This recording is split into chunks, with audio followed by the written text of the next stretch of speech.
तर वादग्रस्त IAS अधिकारी पूजा खेडकर यांच्या आई मनोरमा खेडकर यांचा आणखी एक व्हिडिओ समोर आलेला आहे। या व्हिडिओमध्ये मनोरमा मेट्रो अधिकारी आणि पोलिसांसोबत हुज्जत घालताना दिसतात। 2022 मधील ही घटना असल्याची माहिती मिळते। पोलीस दलातील एका कर्मचाऱ्याने पुरावा म्हणून हा व्हिडिओ रेकॉर्ड केला होता।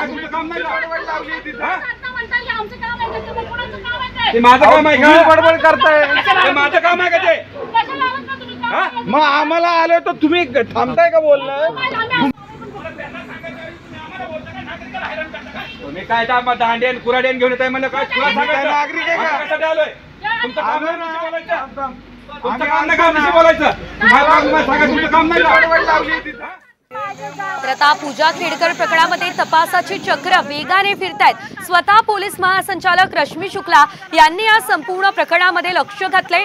दुसरीकडे वादग्रस्त प्रोबेशनरी IAS अधिकारी पूजा खेडकर यांची रात्री उशिरा तब्बल 3 तास चौकशी झाली आहे। मनोरमा आणि दिलीप खेडकर यांचा देखील पुणे ग्रामीण पोलिसांकडून कसून शोध सुरू आहे।